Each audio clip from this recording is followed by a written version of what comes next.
Estimados irmãos, aqui presentes, bem como também aqueles que nos acompanham através da transmissão desta Santa Missa pelas redes sociais da nossa paróquia, celebramos já a missa vespertina deste 50º dia da Páscoa, os 50 dias da Páscoa, quando então toda a igreja celebra, ao encerrar o tempo pascal, os 50 dias da Páscoa, toda a igreja celebra a vinda do Espírito Santo.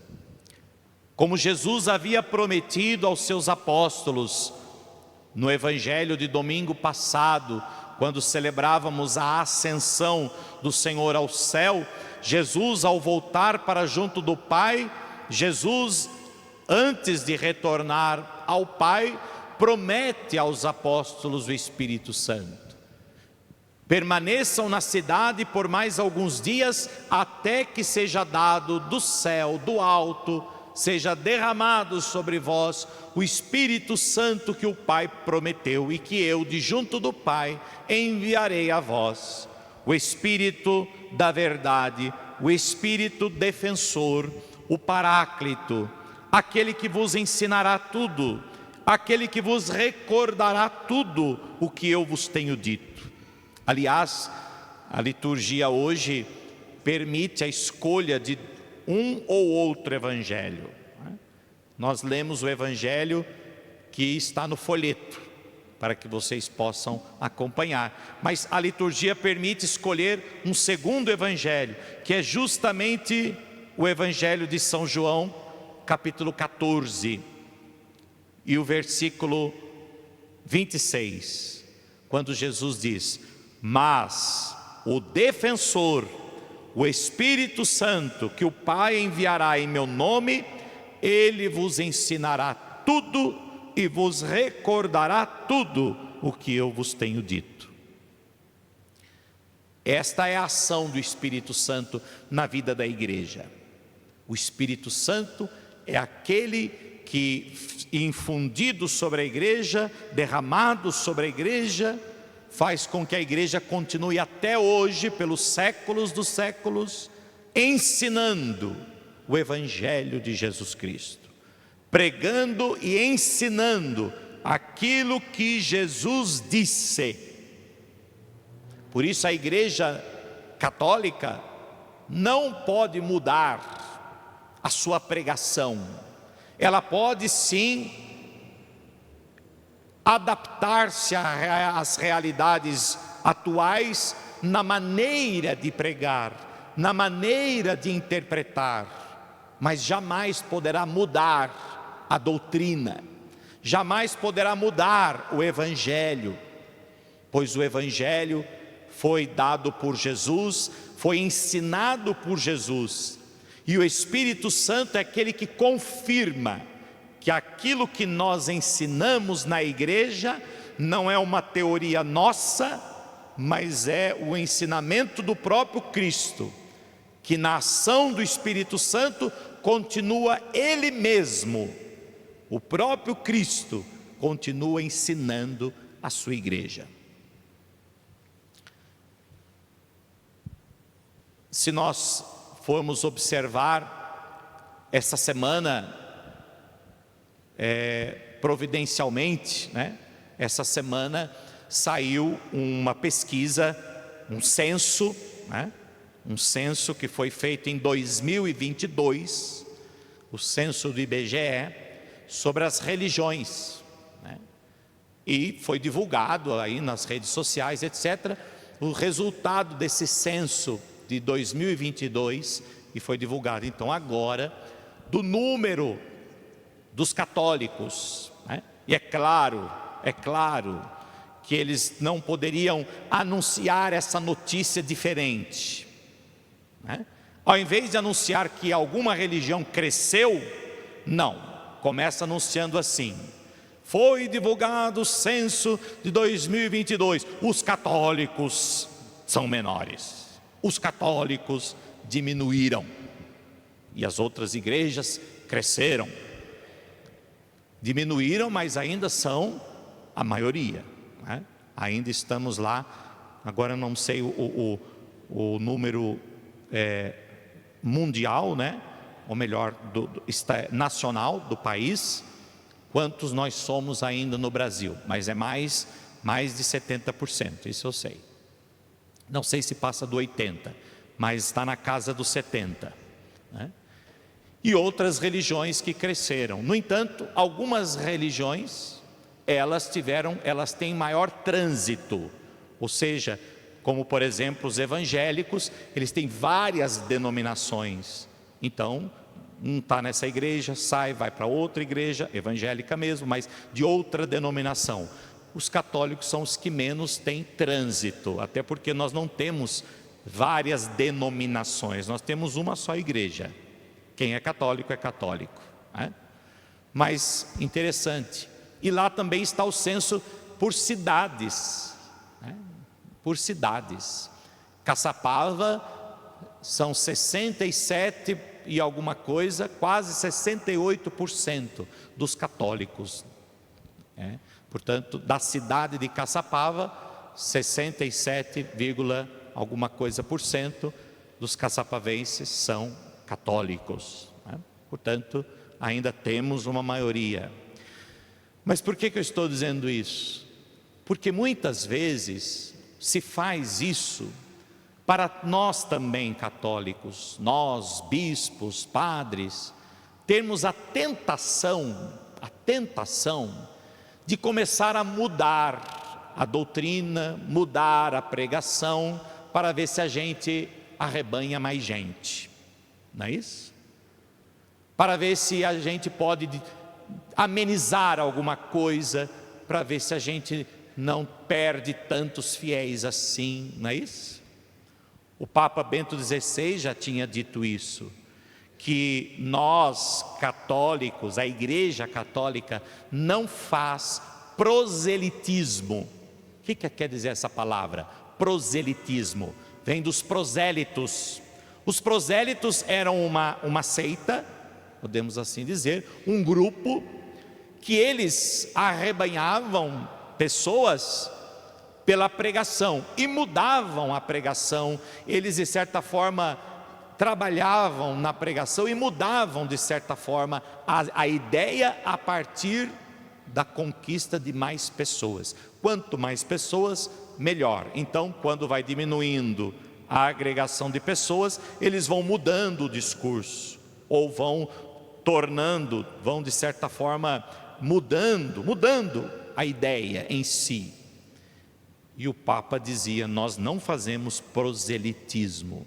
A intenção da igreja não é agregar fiéis, a intenção da igreja não é arrebanhar mais pessoas, ou preocupar-se em perder pessoas, não.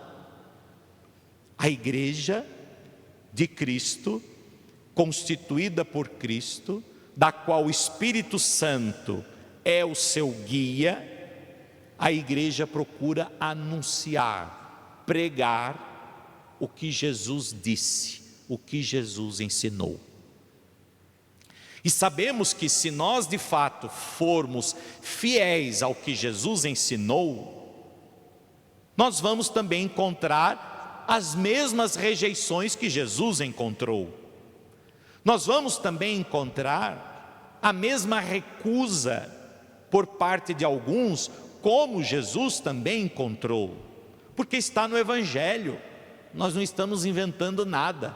Vejam, aquela passagem do Evangelho que diz que quando Jesus começou a pregar o Evangelho, começou a anunciar as exigências do Evangelho, as exigências do reino, muitas pessoas já não o seguiam mais. Muitas pessoas já não o seguiam mais. E Jesus olhou e viu que muitas pessoas tinham ido embora. Jesus olhou para os que ficaram e fez assim: não, por favor, não vão também, não. Ou então Jesus: não, vamos mudar o discurso para ver se essas pessoas retornam, ou para não perder mais. Não. O que está lá escrito no Evangelho? que Jesus olhou para aquelas pessoas e disse: vocês também não querem ir embora? Vocês também não querem ir? Porque eu não vou mudar o discurso, eu não vou mudar, eu não posso alterar a pregação, eu não posso alterar aquilo que o Pai ensinou, eu não posso mudar aquilo pelo qual eu vim ao mundo para vos anunciar.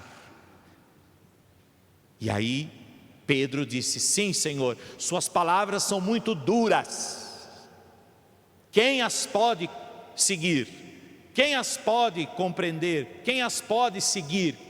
Suas palavras de fato são duras demais, a ponto de que Pedro chamou Jesus à parte e disse: Senhor, vai com calma, porque o Senhor está assustando as pessoas, o Senhor está afastando as pessoas. E o que Jesus disse para Pedro? Afasta-te de mim, Satanás. Você não pensa como Deus, mas como os homens. Os homens querem cada vez mais, sim, atrair, mas Deus não quer atrair ninguém para Ele. Deus quer salvar o ser humano. Deus quer salvar, e isso é que deve nos atrair a Deus, porque em Deus nós seremos salvos. E Pedro compreendeu isso, e inspirado pelo Espírito Santo, que disse Pedro a Jesus: Senhor, a quem nós iremos? Nós vamos a quem? A quem iremos? Só Tu tens as palavras da vida eterna, e nós cremos firmemente que Tu és o Santo de Deus, o enviado do Pai. E na força do Espírito Santo, as palavras de Jesus transformavam a vida daqueles que a ouviam. Por isso, meus irmãos, toda essa introdução para dizer exatamente aquilo que o Evangelho de hoje nos diz: o Espírito Santo vos ensinará tudo. A igreja jamais irá anunciar outra coisa que não aquilo que Jesus ensinou. A igreja católica jamais vai mudar a sua doutrina para agradar a alguns, jamais vai mudar a sua doutrina para atrair fiéis para si, porque a igreja não está no mundo para atrair fiéis para si. A igreja está no mundo para ser fiel a Jesus Cristo, anunciar e pregar o Evangelho, e para isso, na força do Espírito Santo, ela continuará a sua missão, que na verdade não é outra senão a missão do próprio Cristo. Por isso nos foi dado o Espírito Santo, para que continuemos a missão de Cristo. E quem pode continuar a missão de Cristo sendo homem, sendo um ser humano? Ninguém. Por isso nós continuamos a missão de Cristo na força do Espírito Santo. Na verdade, a missão não é nossa, a missão é de Cristo, e Ele continua agindo através da sua igreja pela ação do Espírito. O Espírito vos ensinará tudo. O Pai enviará em meu nome o Espírito, Ele vos ensinará tudo. Ele, o Espírito, vos recordará tudo o que eu vos tenho dito. Essa é outra missão da igreja: recordar. Eu gosto muito dessa palavra depois que eu estudei o significado dela. Recordar é uma palavra latina que quer dizer essa palavrinha que vem antes, né? Significa fazer novamente, né? Fazer de novo. Portanto, recomeçar, começar de novo. Reaprender, aprender novamente, aprender de novo, né? Relembrar, lembrar novamente, e assim por diante. Portanto, esse significa novamente, de novo. Recordar, cordar vem de corda, cordis, que quer dizer coração em latim.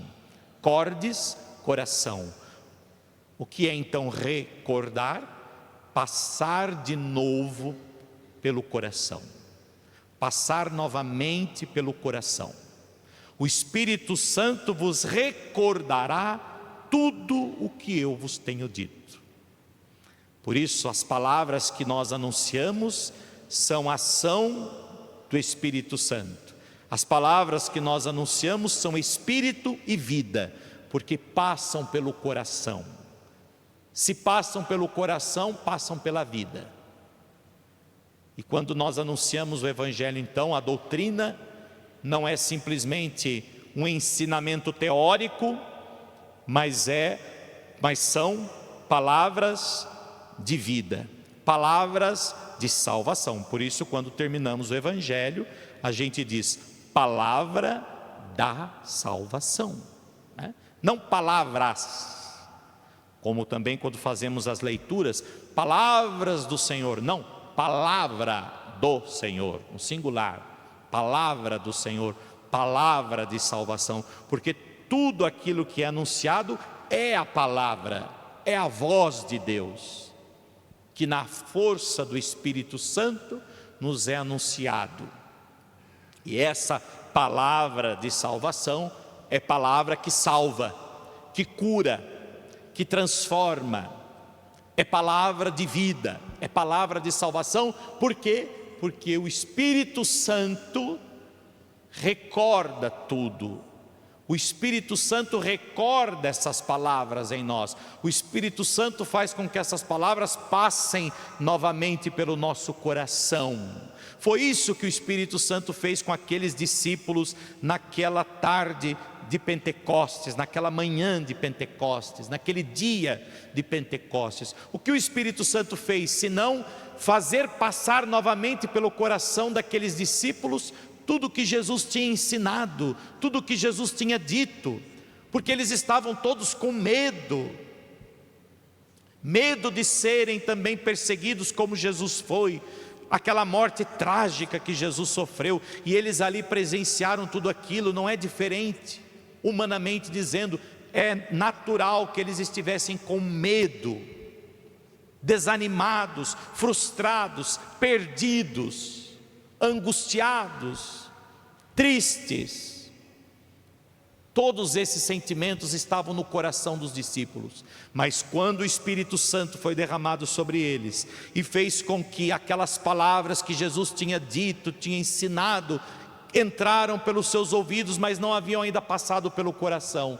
E quando o Espírito fez com que aquelas palavras passassem pelo coração novamente dos discípulos, acabou o medo, acabou a tristeza, e eles saíram anunciando por toda parte, como vimos aqui hoje nas leituras que antecederam o Evangelho. Quando chegou o dia de Pentecostes, os discípulos estavam reunidos, eles ficaram cheios do Espírito e começaram a falar, e foram adiante, anunciando a todos os povos, a todas as gentes, aos habitantes de Partos, Medos, Elemitas, Mesopotâmia, Judeia, Capadócia, no ponto da Ásia, da Frígia, da Panfilha, no Egito, na Líbia, Cirene, aos judeus, aos prosélitos, aos romanos, aos cretenses, aos árabes. Foram anunciando a todos o Evangelho de Jesus Cristo, a palavra da salvação, porque eles sentiram aquelas palavras no coração, e aquelas palavras transformaram os discípulos, a ponto de que eles ficaram então, de certa forma, inflamados pelo Espírito, e foram anunciar esse Espírito, a palavra do Espírito a todos os povos.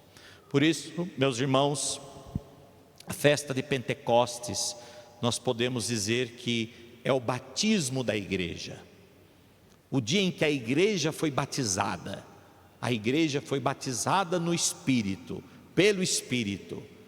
O Espírito Santo que Jesus derramou foi o que, de certa forma, banhou a igreja, lavou a igreja, o coração da igreja, através dos primeiros cristãos da igreja, os apóstolos. E eles então, batizados, foram anunciar. E aqui está algo que eu quero então encerrar a nossa reflexão de hoje.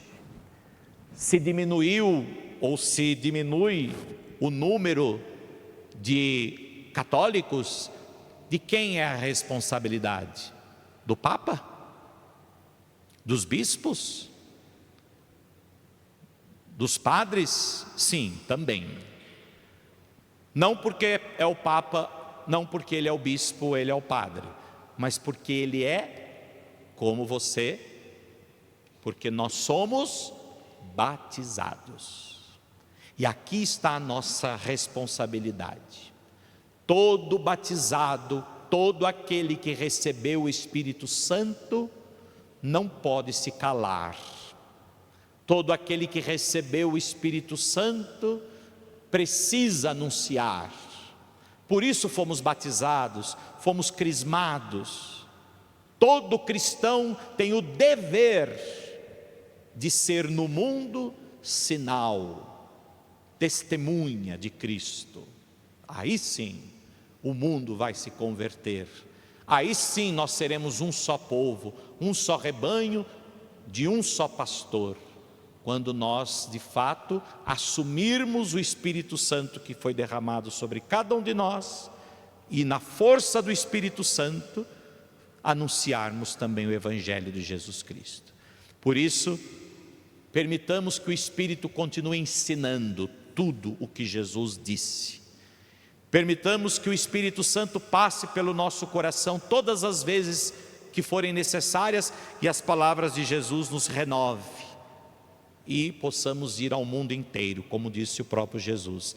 Ide ao mundo inteiro e a todos levai o Evangelho. E a todos anunciai o Evangelho. Essa é a missão da igreja. A igreja que somos todos nós. Essa é a missão da igreja de Cristo, que é a nossa igreja. A igreja que Cristo estabeleceu neste mundo para que pudesse levar adiante a sua palavra, a sua mensagem, para que pudesse pregar o Evangelho na força do Espírito Santo, na ação do Espírito Santo. E que assim, deixando-se mover pelo Espírito Santo, guiar pelo Espírito Santo, o Espírito Santo continue a conduzir a igreja de Cristo pelo mundo inteiro, fazendo com que todos acolham a mensagem do Evangelho, não para serem atraídos, mas para se deixarem atrair por Deus, mas não ainda para que sejam atraídos, mas para que sejam salvos, para que todos sejam salvos, para que o desejo de Jesus se cumpra. Quero que nenhum de vós se perca. Quero que nenhum daqueles que o Pai me deu se perca. E onde eu estiver, vós também estejais. Eu vou preparar um lugar para vós e desejo que todos estejam neste lugar que eu, de junto do Pai, prepararei para cada um de vós. Portanto, a missão da igreja não é outra senão conduzir os homens para este lugar que Jesus preparou para todos. A missão da igreja não é atrair fiéis para si, mas a missão da igreja é anunciar o Evangelho de Jesus Cristo e conduzir os homens para Deus, para a salvação, para o céu. Assim seja. Amém.